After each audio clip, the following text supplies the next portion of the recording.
Coming up on This Week in Radio Tech, Mike Kernen joins us. Mike is in Detroit. He's the chief engineer for Crawford Broadcasting there. And Mike had a really difficult problem to solve a few weeks ago, moving a new FM transmitter in. The problem is he couldn't get the old one out, and he had to actually modify the building. Chris Tarr is along with us also while we're talking to Mike Kernen, coming up next on TWiRT. This Week in Radio Tech is brought to you by Broadcasters General Store, with outstanding service, savings, and support. Online at bgs.cc. By Broadcast Bionics, with the Bionics Studio, including talk show control, social media, and visual radio. Broadcast Bionics brings exceptional audience engagement to radio and TV. By Angry Audio. Audio problems disappear when you get angry at angryaudio.com. By Nautel, worry-free transmission you can count on with outstanding control, reliability, efficiencies, and Nautel's unmatched 24/7 customer support. Online at nautel.com. And by Max Connect Wireless, prioritized high-speed internet service designed for transmitter sites and remote broadcasts. Hey, welcome into This Week in Radio Tech. I'm Kirk Harnack, your host. So delighted to be here. It's a Thursday afternoon, 4 o'clock here in the Central Time Zone, maybe 5 o'clock where you are. Maybe it's earlier. Maybe you're on the other side of the world. Wherever you are, I'm delighted that you have joined us, whether you join us live or on the replay or as a podcast download. We appreciate you very much. And hey, if you like the show, do us a little favor and hit, that like and subscribe buttons. You know that routine. That really helps us out and gets the word out, and tell your friends about This Week in Radio Tech. Chris Tarr, my co-host, and I, everywhere we go, we meet people who thank us for the show, tell us they watch the show. We remind them that they have other choices in entertainment, and they say, oh, no, it's okay. We like it anyway. And speaking of Chris Tarr, he's here today. Woohoo! Chris Tarr, welcome in. Good to see you, buddy. Thank you. I was busy building an ark. We've had so much rain around here that I almost started to float away. So that's what I've been doing. So yeah, beautiful day. Weather's getting good. It's been raining for well over a week now, to the point where the parts of my yard, when they mowed, they had to kind of go around it because they would get their lawnmower stuck in the mud. So, wow. Yeah, no, I'm kind of glad it's been sunny now for 2 days. So we'll see how long that lasts. About a week ago, we had some big downpours and some flood advisories and things like that. But there's a lot of flood advisories. But for every day now, for like 5 days, it's rained a little bit overnight. So I get up and I look at the deck in the morning, and it's wet. But during the day, we've basically had no rain, so it hadn't been bad. We got just enough to keep all the trees and the plants really, really, really happy. I see. Suncast was saying there was a tornado in Michigan yesterday. We actually had a couple here. Not too long ago. So, in all this entire weather system. So I would love for it to calm down a little bit because, having those big lightning rods in the air, I really, I don't want to deal with that. I already had one. I actually had to send one of my guys up because it turns out one of the stations we bought, the racks weren't grounded. And we started blowing out equipment on the rack, and you could actually pull it out and see the char marks where the rack screws go. So ended up running copper strap from each rack outside and got that taken care of. But the lightning finds a way in one way or another. Oh, it sure does. It sure does. Hey, well, speaking of lightning, some people call him Lightning. Lightning Kernen. He's here. Ladies and gentlemen, Mike Kernen, the chief engineer at Crawford Broadcasting in Detroit. Mike, hey, welcome in. It's good to see you, buddy. Thanks, Kirk. I don't think anybody's ever called me Lightning Kernen before, but I like it. I like it too. I like it too. It actually might have been a good nickname for me because last week I was in a tuning house when the spark gap started sparking, and I grabbed my crap and went inside. I told my assistant, Steve, I said, well, yeah, maybe it's not a great place for us to be right now. Have you been, now, Mike, you take care of some AMs right now, and Chris, I know you do too. You ever been around an AM tower with the insulated, broken up guy wires, and you've been out there like before a thunderstorm, and you hear all the snap, crackle, and pop going on? Even though you don't see any lightning, you hear the snap, crackle, and pop going on. Maybe because the drain choke at the bottom of the tower is not doing its job. But you ever been around a tower doing that? Oh, absolutely. Where I worked for 30 plus years, we had a 1,000-foot FM that was detuned, and we had all Ooh. the insulated guy wires. And yeah, they would crackle like crazy. And you'd be walking through the parking lot where you'd have to walk underneath the guy wires. And it's a very, very strange feeling, especially when you know what that is. And I keep thinking about all the people that worked with me. It worked in the studio building there that, they didn't know what that was. And they'd ask me, what is that weird crackling noise? And I said, it's just lightning getting ready to happen. Don't worry about it. Gosh. Well, I'm thinking back to the first time I was at a station where I heard that. I was out in the parking lot, and some other engineer was hanging out with me, and he expressed concern. He said, we need to go inside. That could be, that's probably a thunderstorm coming, and we might be in danger out here for the lightning. I don't know why I didn't know any better. I mean, I was a young, foolish engineer, still foolish, but I was even more foolish then. And I didn't think anything of it, except it was cool. He said, no, let's go inside. So we went inside. Yeah. I'm sure that tower got hit, multitude of times, but, you would know when a storm was coming. Well before the storm even got into the area, just because of that crackling noise, which, I think was probably fair warning to get out of the parking lot. Yeah. I'm glad that we have yet another tool at our disposal. So Mike Kernen is here, and in just a couple of minutes, Mike's going to be beginning on a really interesting story. And I was delighted to talk to Mike a couple days ago to find out more about what we're going to tell you today about. We've titled the show tentatively "My 40 Kilowatt Transmitter Shuffle," and there's a good reason for that title. It's pretty remarkable and clever what Mike figured out to do and got his crew to do to make a big change. That's coming up. Chris Tarr will have some comments to add too about his own harrowing experiences with moving transmitters. Hey, our show is brought to you in part by Nautel, and something really cool at Nautel, and that is this HD digital radio test drive. So the test drive is an offering intended to break down these barriers that keep a lot of broadcasters from trying HD radio. HD radio transmission does have the potential to create a much better presence on your car dashboard and help stations stay competitive in a field of alternative media choices, things that are already designed into your dashboard. Well, it's based on Nautel's software-based air chain technology. HD Radio Test Drive allows broadcasters to try HD radio transmission in their market for up to 6 months to unlock listeners and content and new revenue potential without needing to install and purchase upwards of $40,000 or $50,000 of HD gear. So an easy, minimal cost option is to turn on HD radio transmission so you as a broadcaster can test new revenue opportunities, experiment with new formats, maybe new languages, or maybe even short-term pop-up event stations. So you can see the impact on listener retention and engagement when album art or graphics are displayed on the auto dashboard. That way we can keep up with, some of those other services that are out there. You can counter competing alternate media, or maybe even you can counter competing over-the-air media, pop yourself up a format that, tries to take a bite out of your competitor. So here's what you need to get started. You can lease or purchase a Nautel GV2, or you can upgrade your GV transmitter to a GV2. You need an Xperi main station or equivalent license and a signed trial agreement with Nautel. And you need content for 1 to 4 channels delivered via Livewire or AES-67. So you could just do one HD1, or you could do up to 4 HD channels. So check it out. Contact your Nautel sales representative or go to the Nautel website and read about it there, and contact Nautel that way if you don't know your sales representative. Website, nautel.com. Check it out at nautel.com. Thanks, Nautel, for sponsoring This Week in Radio Tech. Chris Tarr is along today, and so is Mike Kernen. Mike, I kind of gave a little preview of what's to come, and no better place to start than the beginning.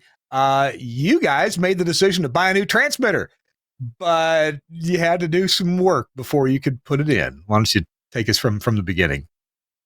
Well, I'd be happy to. When I first started with Crawford about 4 years ago, I had been here before, invited over by probably Jeff Welton or maybe the chief engineer that was here before me, to see the NV40 that was installed here, which was, I think it would have to have been the first high power solid state transmitter in the market. And in fact, the NV40 that we have and still have, and that we just demoted to standby service, is serial number H103, which makes it the third transmitter that they built, the third NV that they built. And the other two were prototypes. So this was the first one to land in customers' hands. And Chris Alexander, who's a longtime DOE of engineering for Crawford, made the decision to buy this. And when he decided to buy it, they had already committed to sending this thing to Las Vegas for the NAB show. And it, I'm sure, was the star of the show, or at least the star of the booth for Nautel at NAB. And they went ahead and shipped it out there. And, it spent the week out there, and they shipped it back here. And I think they shipped it all the way back to either Nova Scotia or to Bangor, Maine. And then they shipped it here to Detroit. So this thing got a really nice tour of the country before it landed here in our transmitter room. And for whatever reason, I don't remember, this was quite a while ago, I think it's been here for 20 years now, that I got invited over here to take a look at it. And I remember being just absolutely gobsmacked by what a great transmitter it was and how well it was laid out and the architecture that it contains and how different it was. Of course, being an FM chief engineer, I was used to tube type FM amplifiers and all of their limitations, and this thing was just completely different. Instead of having one giant blower, I think it has 109 fans in it. And 16 power amplifiers. And it's just, an incredible sea change from what the analog transmitter that I'd been used to, or the tube type transmitter and the analog FM broadcasting that we did. And I remember being kind of, a little bit jealous. Hey, I love this thing. I really like having, the user interface was, new and fantastic, and it had all kinds of information, and it had built-in oscilloscope and spectrum analyzer, etc. Everything was touchscreen. So eventually the time came where Greater Media was ready to purchase new transmitters, and of course, at that time, the GV had already come out. So we talked about it, and I was asked what my preference was, and of course, I said, I want one of these, and so we put a GV30 in at WCSX, and it was, I think, 1 year before we put in a GV30N, which they had come out with the smaller chassis for the N because it didn't take all 16 power amps in the 30. And we bought one of those a year after.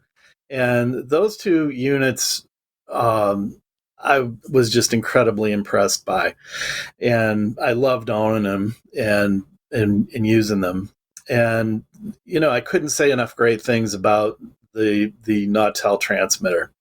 And I was lucky enough and fortunate enough that when we purchased those, Greater Media, which is a lot of people probably know, but maybe some don't. Greater Media doesn't exist anymore. But Greater Media had a way of doing things, and they sent me to Nova Scotia, and I went to the Nautel factory, and I spent, I don't remember what it was, 3 or 4 days there, watching the final touches being put on the transmitter, going through final test, and making sure everything was as I wanted it before it left the factory, and also going through quite a bit of training.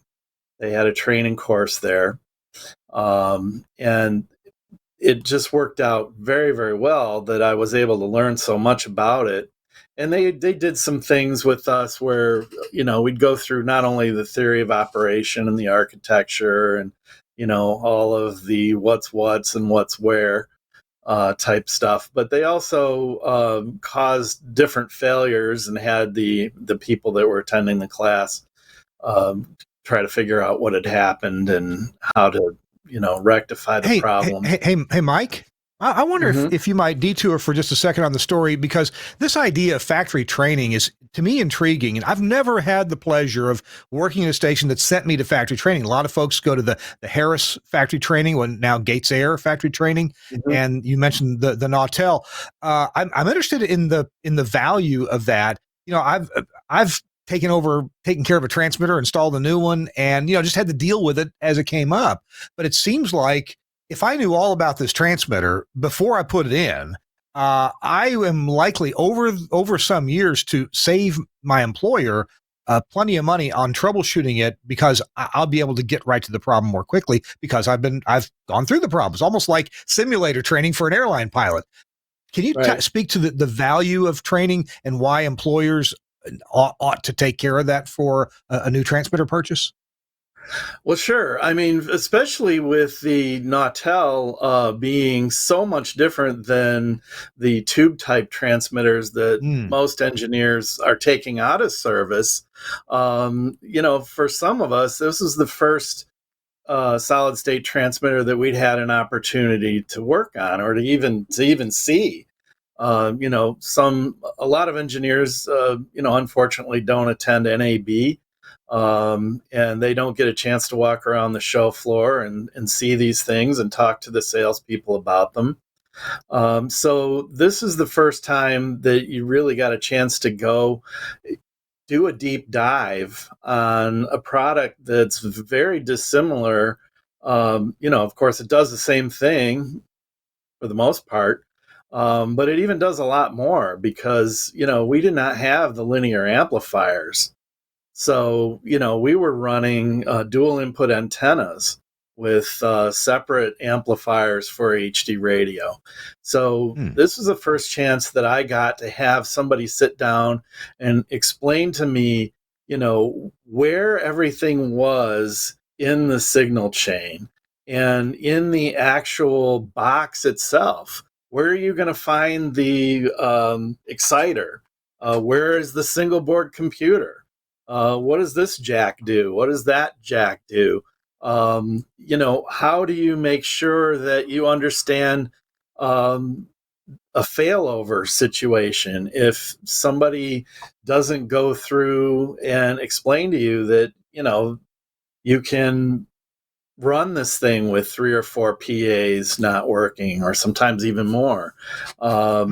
It was a nice opportunity to sit with a whiteboard, with a factory engineer, with somebody who understands this thing inside out, upside down, and ask them questions, some things that would pop into my mind that they hadn't covered yet. And they're sitting right there. They're standing right there. You can ask them. You can say, hey, what happens to all of these super expensive FET amplifiers if lightning strikes this thing? Am I going to be looking at 16 dead power amplifiers down at the end of my transmission line? And they can explain to you how they've dealt with these things and mitigated these particular failure modes. And they it gave me an opportunity to get a personal relationship with some of these people like Nelson and Jeff. A lot of people know Jeff Welton. And there's some people that I got to meet that aren't at Nautel anymore. But these folks, and they're super down-to-earth people, and they understand their customer, and they're tech people, so they get all the inside jokes. So I thought it was very valuable. In fact, when we bought I did this when we bought the first GV40. Took me a while to start calling it a GV40 when I got here, but when we bought the first GV30, that's when I went through the training. And then the next year, I went back to Halifax and did the delivery and acceptance on the next GV30, which was the N. And I found that having a year of experience with the thing, I had built up some more questions, and was able to point at things on the unit that either I hadn't really thought about before and wanted to know more about, or things that I thought it even gave me a chance to give them some feedback, some things that I thought might be able to be improved. So it was a valuable experience, and you don't get that kind of hands-on experience over a Zoom call, or I was there in the factory sitting on a stool while they were running it through all of their tests and running through the audio tests with the audio analyzer and all of that stuff.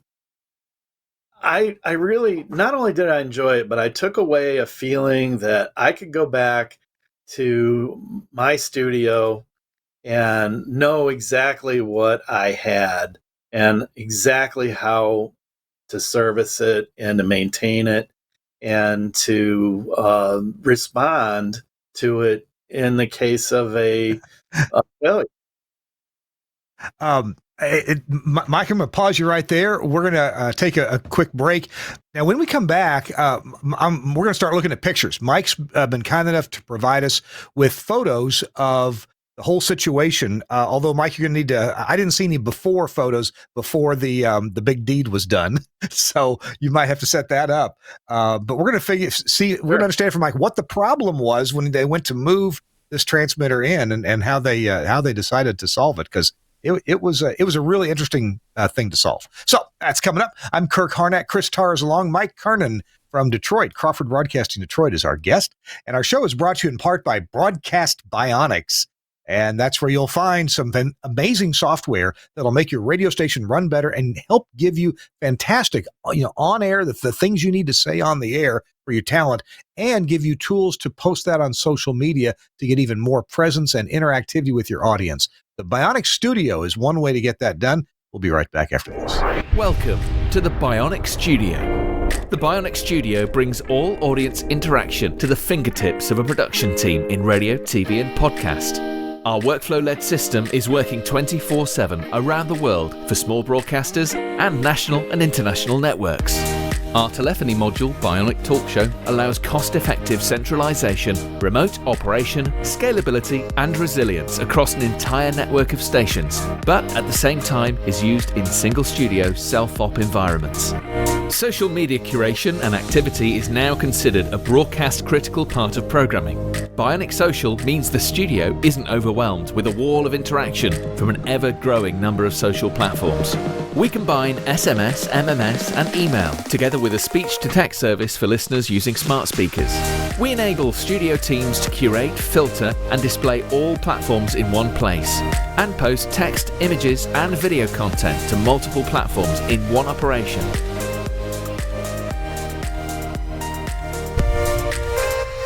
Effortless collection of video content with Bionic Director has helped position some of the world's most successful stations as leaders in viral content, generating appointments to listen and free marketing via retweets and shares.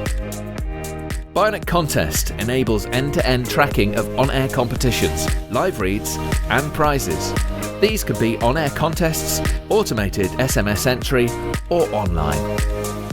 Anywhere, and Skype TX for Radio brings high-quality audio and video contribution into the studio with ease. No need for dedicated PCs to run different applications. Everything is controlled within the Bionic Studio UI, and incoming connections are visible to users along with all other platforms. Our codec integration enables connection, algorithm configuration, and directory to a wide range of IP and ISDN codecs. The Bionic Studio, a unique suite of products designed to enable your talent to work smarter. Broadcast Bionics, innovators of so many things for broadcasters, and in this case, Bionic Studio, talk show, social, director, and contesting, plus so much more. Check it out at bionics.co.uk. Thanks a lot, Broadcast Bionics, for sponsoring This Week in Radio Tech. And don't forget about that virtual rack. We talk about that on some weeks, and that is a really cool item. I'm telling you, the broadcast industry is going there with virtualized broadcast infrastructure. It's Kirk Harnack along with our guest Mike Kernen, and Chris Tarr is here. Chris has been actually standing by and's got something to talk about for just a minute before we return to our story with Mike Kernen. Chris? Well, you're talking about the factory education and the old Harris school. I went to 2 years of the Harris training school, and I happened to find, turns out that a guy that I work with locally was in the same class as I was. I don't remember meeting him, but he remembered me.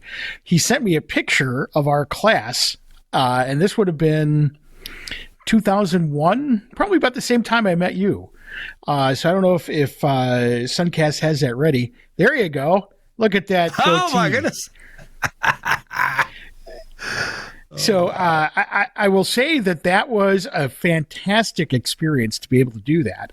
Not only did we learn transmitter theory from some really smart guys. The guy in the upper left in the glasses, his name was Doc, and he had been with Harris for years and years and years. But we also at the time got to go through and get our hands on all of their different types of transmitters, AM, FM, TV, and actually work on them and learn more about their functions and that sort of thing. It was almost like a semester course crammed into about a week. And I would love to see more companies do stuff like this, because it was actually geared towards Harris products, because obviously it's Harris. It was agnostic in terms of the theory and everything. And we had calculators, and we sat down and we did all the math, and we learned about how that all that stuff works and the science behind it. And it was pretty intense, but a lot of fun and a great education. So I was just kind of thinking about that when you guys were talking about Harris and Nautel, about my days way back when I had the awesome goatee. I mean, that thing was just spectacular. Well, thanks for the picture and the Wayback Machine. What year was that again? I believe that was 2001. Okay. All right, 23 years ago. Holy cow. Which would have been, I think, when we met. Or close. Yeah, exactly. Yeah, because we met on 9/11. I mean, on the 9/11. We did. Yeah. Yep. Yeah. Wow. I was it's been 23 in the Chicago years. area. Dang. Can you believe that? Gee, wow. And you've never been over to my house for supper. What's wrong with you, Chris? I know, and I was in the area, and I just was busy. Can we come now? Busy. Yeah, I was going to say, I can get on the road, drive on down. And hey, Carmen will make it worth your while.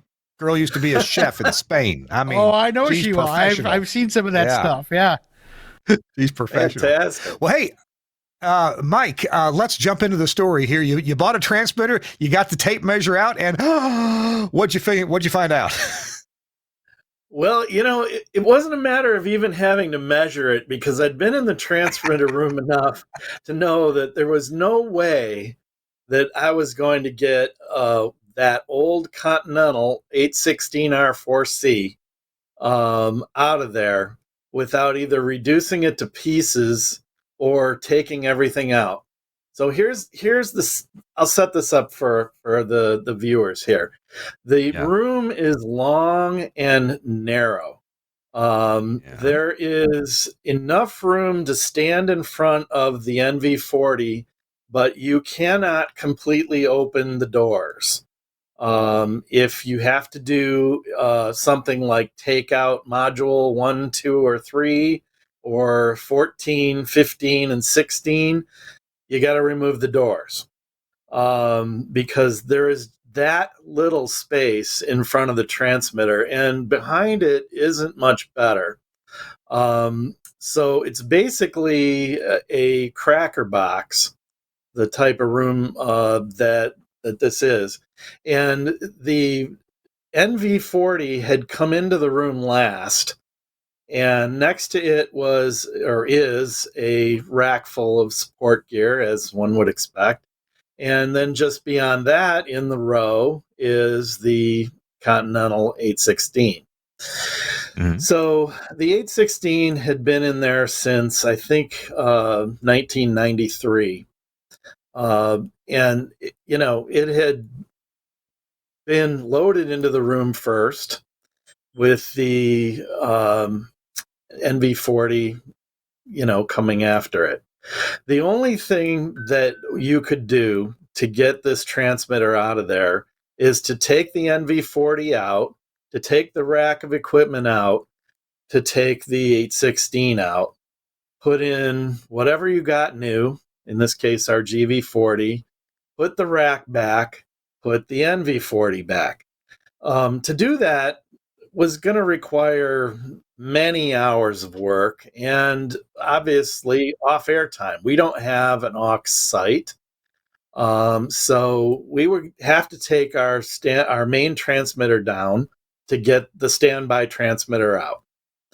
So, like I told Kirk yesterday or the day before, it was like trying to change the water at the bottom of a bucket. The only thing that you could really do is to reduce the thing down to parts and take it out, and then put the GV40 somewhere else.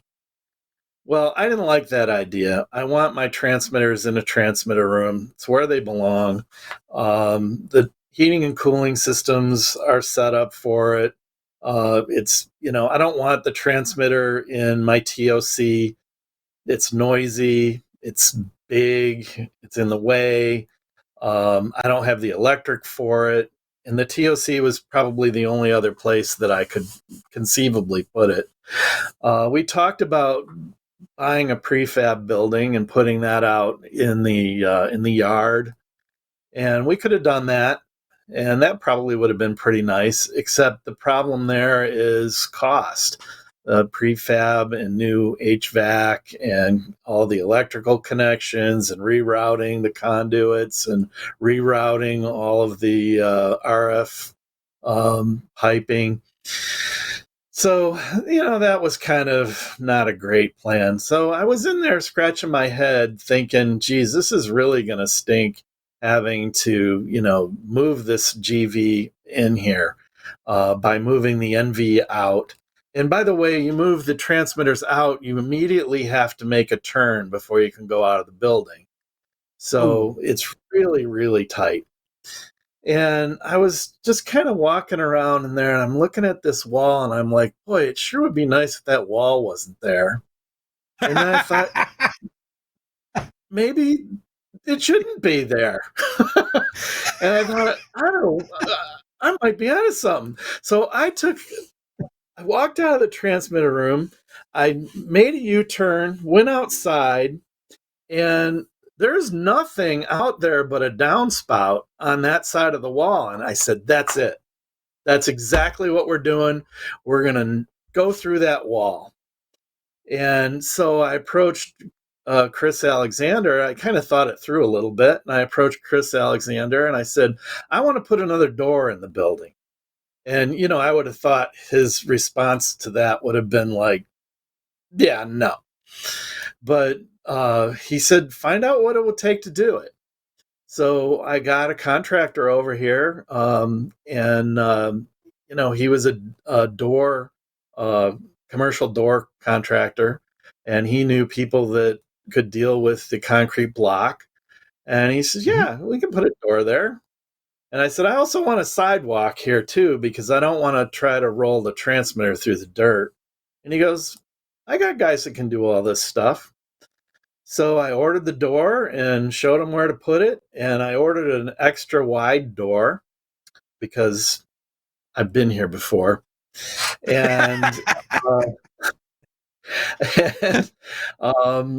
we went ahead and put it in, and they poured about 8 feet of concrete for me to go between the building and the existing sidewalk. And there, the problem was solved. I didn't have to go off the air. I didn't have to relocate a 2,000-pound transmitter just to get another 2,000-pound transmitter in the room. I didn't have to relocate a rack of equipment that's been there for probably 15 or 20 years, with all of the unknowns that go along with that. What does this wire do? What does that wire do? Yeah. And at the end of the day, it was the perfect solution. The move day, it couldn't have gone smoother. And I think I got some pictures that show us moving the train. Yeah, it's time. Indeed. Let's take a look at this. There's the solution right there. There's the door, and you can see, don't pay any mind to the crap that fell out of the gutter on the ground, but you can see the Continental 816 in there. And that transmitter, I moved out. My assistant and I moved that out ourselves, and you'll see how we did it in one of the next pictures. By the way, before we if we can go back to that picture, I noticed one thing about this door. You don't have a normal handle on it. It's not meant for daily human ingress and egress. It's meant to be open when you're going to move a transmitter in or out or something big like that. Right? Isn't that a bar? Yeah. Well, it's kind of a stupid reason why I did that. So the company that put the door in, they said, well, we're not going to warranty the door unless you put a closer on it. He said, we find most of the damage on these doors comes from the wind blowing them open. And I said, I understand that, but I'm going to take responsibility for it. I don't want a closer. And because I don't want the door, I don't need a door closer on there, for one thing. And number two, I don't want anything in the way, hanging down. So we were talking about that, and then he hits me with the price to put a lock set in.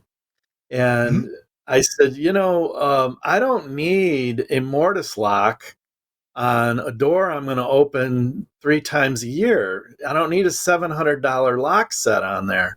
And he says, well, it's kind of the way the doors are made and all that. I said, well, can you make the door without that? And he said, yeah. He said, how are you going to keep it closed? I said, just weld a slide bolt on it. He goes, okay, there you we'll go. do that. Yep. Okay.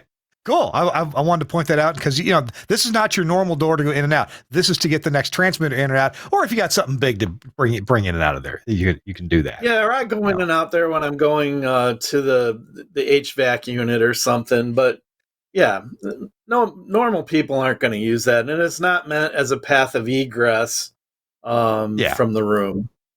It wasn't there for, 30 years before. That doesn't need to be there now, except for moving the transmitter in and out, or like you said, a quicker path to the HVAC. All right, let's. I didn't mean to slow things down there. Suncast, what's next on the pictures? Okay, so this is when the GV arrived. It came in this excellent crate that Nautel puts together, and the whole unit. I don't have the numbers right in front of me, but the whole thing, all totaled, weighs, I think, right around 1,850 pounds. And, when you think about having to move something that heavy, I think I said in the article that I wrote about this, that the transmitter without the crate weighed 40 pounds more than a 1951 Volkswagen Beetle. So if you can imagine 4 or 5 people trying to horse something that big around without any wheels, it is a formidable task. In fact, Jeff Welton said he likes to tease the people that buy or that build these things, that they're now no longer selling them by power output, but they're selling them by weight. Because that thing is heavy. And you can see right where the mover's got his strap, they put some non-skid plate pads on the bottom of the pallet. And trying to get this thing to scoot off of that pallet onto something we could use to move it was an experience not to be forgotten. So I had bought, when I worked at Greater Media, I had bought these furniture moving dollies. And I don't know, maybe it's obvious, maybe everybody that moves transmitters uses these, but the guys at the moving company, which were fantastic guys, by the way, they were super, but they did not bring these. And they didn't have them with them. And I said, do you have some jacks that we can use to move this? Well, I'm just going to move it on the pallet jack. Well, no. First of all, you can't move it it's too top heavy. You're going to drop it.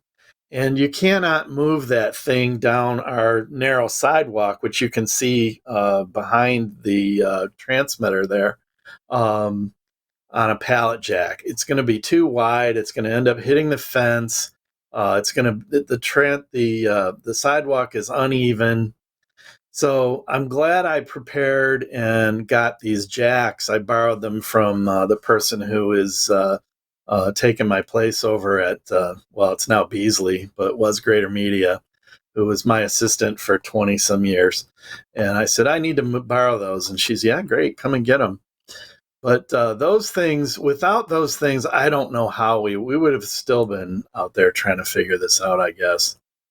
They thought they were going to move it on some furniture dollies, those little square ones with the 4 wheels. They would have crushed those things like a bug. Hey, I just realized we got more to go, but I'm going to take a quick break here, and Chris Tarr is going to help me out.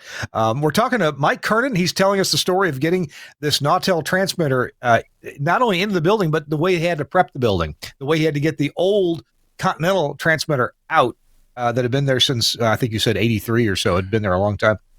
Anyway, I'm Kirk Harnack along with Chris Tarr, and our show is brought to you in part by Angry Audio. And Chris, we've got something really fancy today. We've got a beautiful video that's going to play while you talk and a little bit of music underneath you while you talk about this rave console. So let's see if we can orchestrate all this and make it happen all at once. Suncast, whenever you're ready, pull the trigger. Here we go. Oh, there's the angry face. The angry face. And the rave... the rave console. Look at that thing. It is beautiful. It is so nice. And of course, it's designed very well too. You've got all of the the amplifiers and the design from Catfish that gives you nice, clean audio without any grunge or anything like that. It's got an onboard power supply. Again, very noise limited, so you don't hear it. It's got some other features that you're not going to find anywhere else. Things like on-air indicator lights, dedicated mix-minus buses, stereo output buses, cue on every input. You've got the ability to connect pro or consumer-level devices to it. It's got faders for monitor and headphone volume, a built-in high-power headphone amplifier, monitor selector for TalkBack. That's something you don't see on a console this size. Flexible monitoring sections, and of course, it is gorgeous. It's machined aluminum with laser-etched markings. So this is not stuff that's going to rub off. It's going to stay there, and it's going to look good. And it's great for podcasting. It's great for production, or even for on the air. Nowadays, you don't need as many channels as you used to.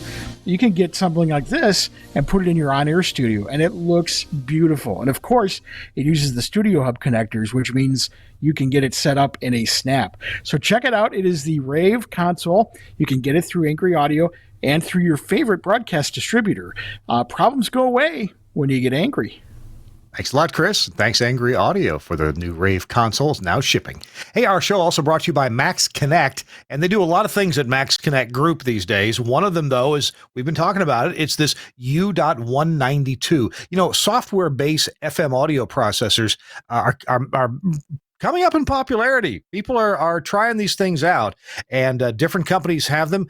There's a couple that run in the Windows environment. One is the Omnia SST, and there's some from Stereo Tool. There is Stereo Tool, and there's also Breakaway, but all of them can use this U.192 MPX USB sound card. Now, what's the deal here? Why do you need this? Why can't I use a regular sound card? Well, if you want to make multiplex, that is the FM baseband, the FM MPX signal that's going to go into your FM exciter or into your composite STL to carry that composite signal to the transmitter side, you need a proper output that creates the right MPX signal. And what I mean by that is MPX is a little bit of a fragile signal. It needs to be ruler flat frequency response, from almost 0 hertz up to up around 60 kilohertz.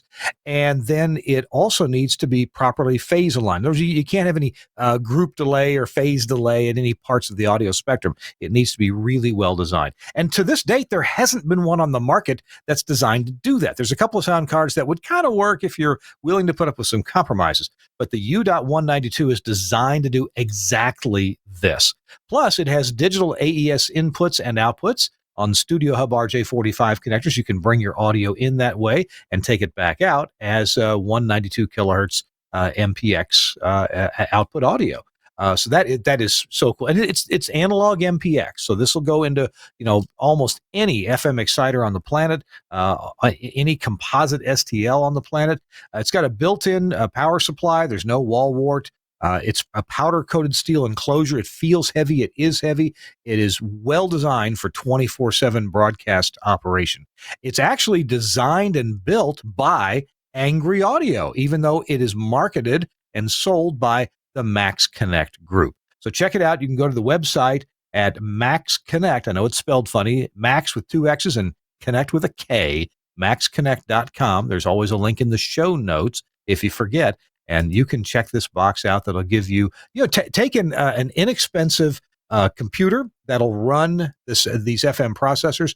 Buy the FM processor that goes there. They're typically under $1,000 or so. And then add to that this U192, and you have got a complete FM processor that puts out a beautiful analog stereo audio. Thanks a lot, Max Connect, for sponsoring This Week in Radio Tech. And by the way, we got a big congratulations to Josh Bone. If you know Josh Bone, you probably know what I'm congratulating him for. I don't know if I'm at liberty to say. Chris, do you know why I'm congratulating Josh? I do, and actually it's on Facebook, so I think you can say. I think you're it's right. Public now. He's a new daddy. Woo! Yeah. Right. Yeah. My wife and I got to go to his wedding roughly a year ago or so, and now they got a bouncing baby boy. So they got a house full of kids there. Josh Bone, I got a lot of respect for this guy. He does a great job, and a brilliant fellow, and a good father too. So there you go. All right. Hey, it's This Week in Radio Tech. Mike Kernen from Detroit, Crawford Broadcasting, is our guest. Chris Tarr is along too. Hey, Mike, I guess we need to buzz through some extra pictures here if we could kind of quickly and kind of, give us an idea of, we've only got about 10 or 12 minutes of content left. Got one more spot break. All right. Well, our tip of the week. So let's go. Suncast, what you got for us, dude? Ooh. Okay, well, you can see, obviously, that's the unit ready to move down the sidewalk. Mm-hmm. Let's see what's next. Oh, and this that's is the tight fit? This is a great shot of how tight this transmitter room is. You can see John on the ladder there wiring up some. This is actually after the GV was in place, but it gives you a great idea how narrow this transmitter room is.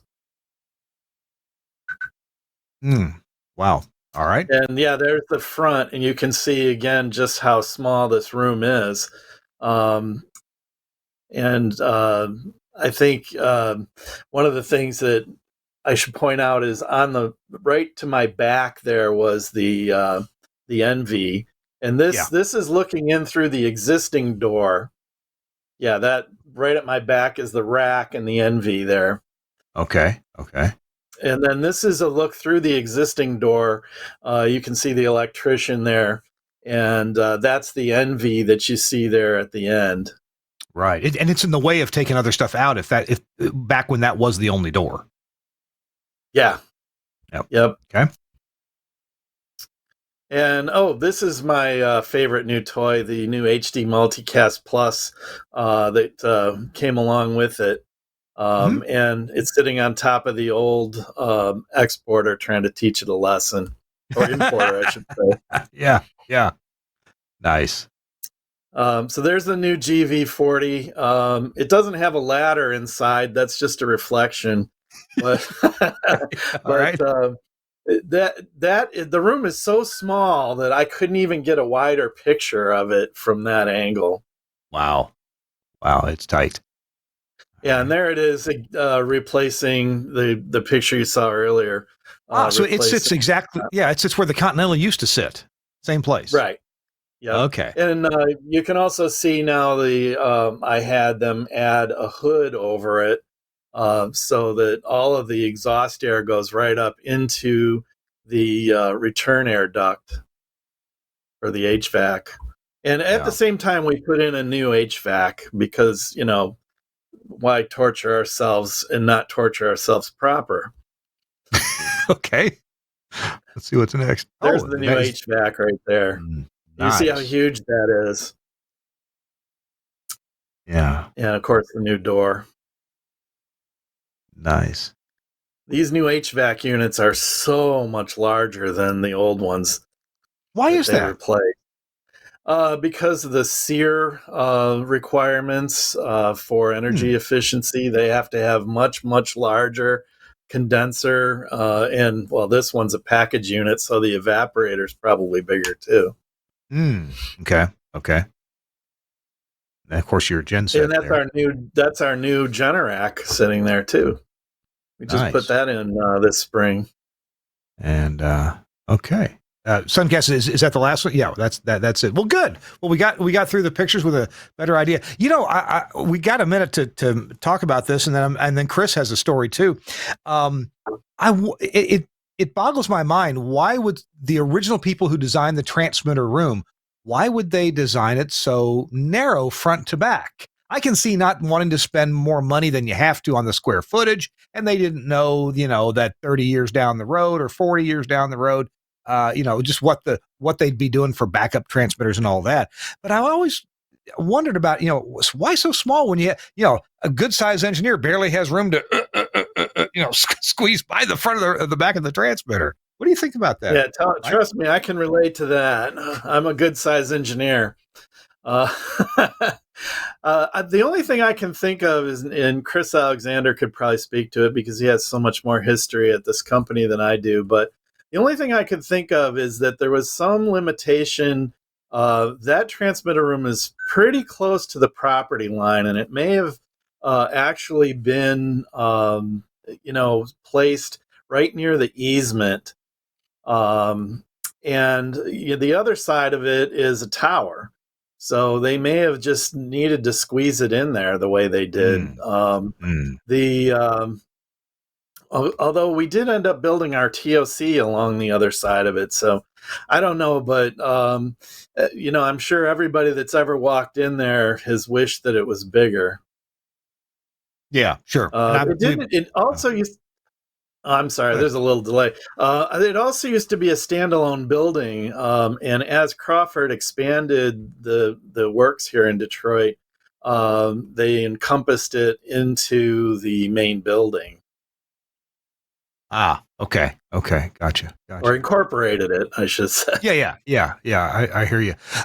Mike, what we normally, excuse me for not telling you until now, in a few minutes, we're going to have our final spot break, and we're going to look for a tip of the week. So if you can be cogitating on some intelligence to leave our viewers and listeners, that would be great. Chris Tarr, you've got some transmitter moving experiences here in just your recent past that has to do with a forklift and what, a second floor? What's that story about? Well, There's actually a couple. I was kind of laughing, chuckling at the door because I had the same problem and I did the same solution. I had a building that was very small and I had 2 transmitters in there, and the one away from the front door had to come out, and that would have required taking the transmitter and the rack out. So I put in a door and then took the other transmitter out of the new door. So there is that. I had a. This is great. I'm glad you confirmed that. Mike, you're not crazy. You're not crazy. There's 2 engineers. No, I'm 2 brilliant guys. Either that or I'm crazy. We're both crazy. That could be too. Yeah, I'm sure that's true. Yeah. So another story I have is Hales Corners, our Milwaukee building. When I worked with Intercom, we had a new transmitter going in, and we could not get it up the stairs because this was a pretty big transmitter, and it was an old Art Deco building, but it had stairs that went up the front, and there was just no way we were going to get that thing up the stairs. But what it did have, and I don't know why it was designed like this, it had loading dock doors on the second floor. You opened them up, and then it was just dropped at the parking lot. It was huge. So I'm guessing that's how they got everything in and out of there. So we rented a forklift and had to lift the transmitter up to the second floor, and then scoot it in through these loading dock doors to get it in there, and then wheel it to wherever we needed to go. So that was fun. I didn't drive the forklift to get the transmitter up, but I did get to scoot around the parking lot with it, which was a lot of fun.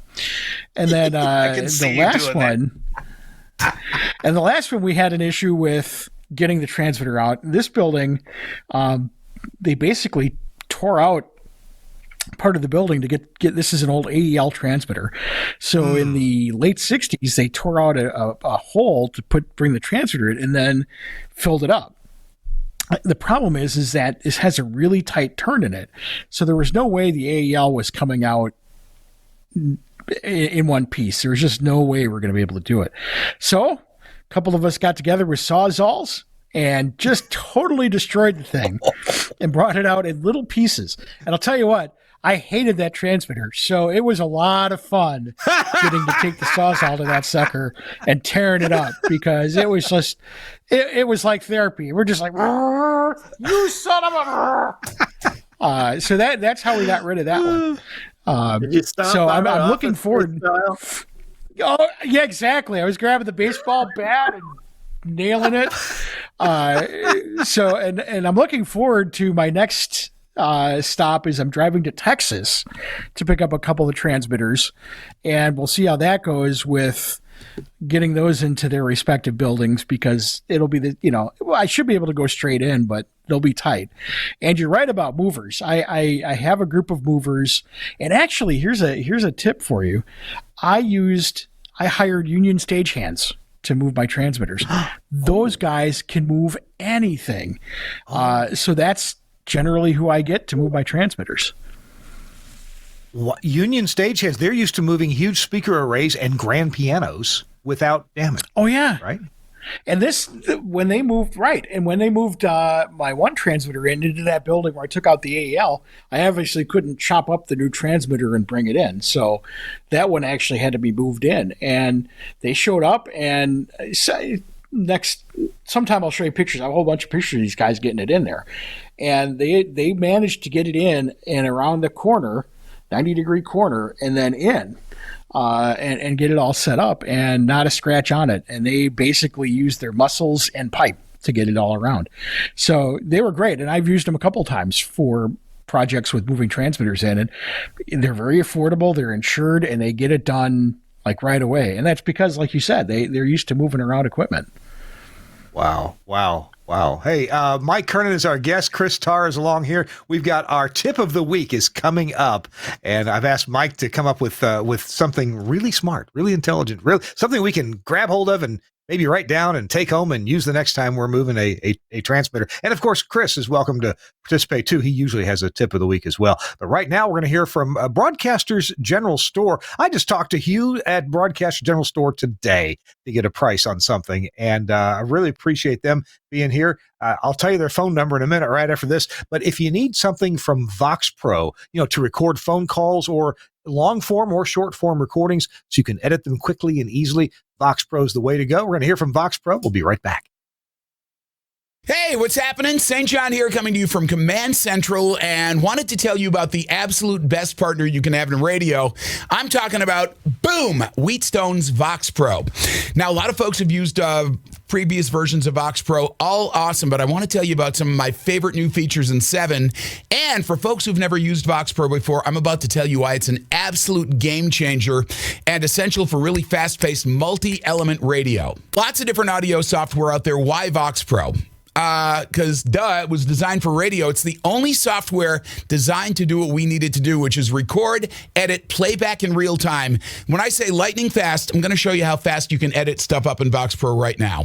So literally 3 clicks on the controller, mark left, mark right, everything that gets marked, you hit delete, it goes away. It's literally that fast. So we're going to take this part right here.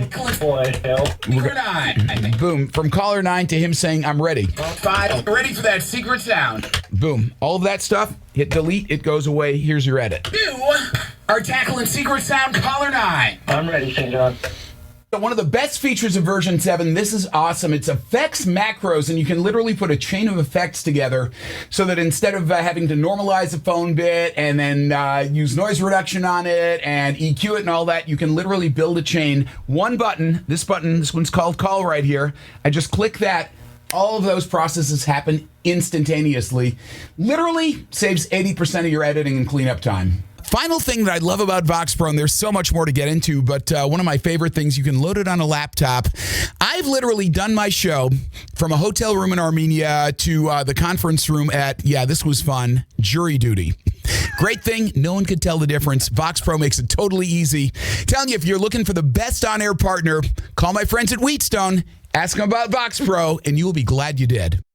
And actually, if you want one delivered, call Broadcasters General Store because they'll take your order and they'll ship you one. At bgs.cc is the website, bgs.cc, or you can call them at 352-622-7700.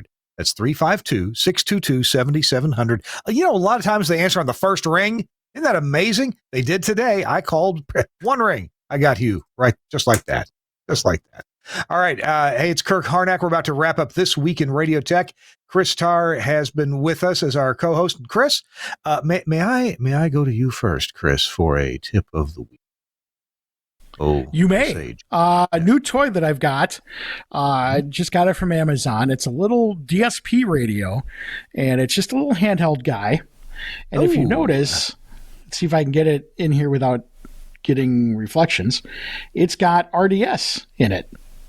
Oh. So there's one of my stations and I can see the RDS going, and it does AM and FM, and it's got, headphone jacks, and it's got antenna jacks on it. Great little software radio with a lot of features on it, and $114 on Amazon. It's a great little radio. So another thing to add to the toolbox when I'm out working on, things like RDS generators and things like that, I can see exactly what it's doing. Chris, you have an assignment? Send me a link, and I'll put it in the show notes. Will do. All right. Look forward to it. I can't publish the show until I get that from you now.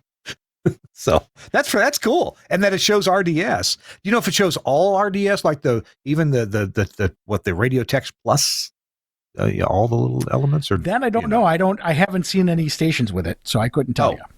Oh, well. I'll get one for Larry Fuss because he's really into that. Wants to make sure all our stations have every bit of characters that can be possibly transmitted. We're transmitting. All right. So Mike Kernen, it's your turn to deliver us a tip of the week. What do you have to say, sir? Well, I think you wanted the tip to be something about moving the transmitter. And I think the best tip I could give anybody is to get a pair of those furniture moving jacks. Those things made this job so much easier, from lifting it, twisting it around, and rolling it down the sidewalk, which I didn't make the point before, but I think it's a good point to make now. We could not get a truck within 300 feet of the transmitter room.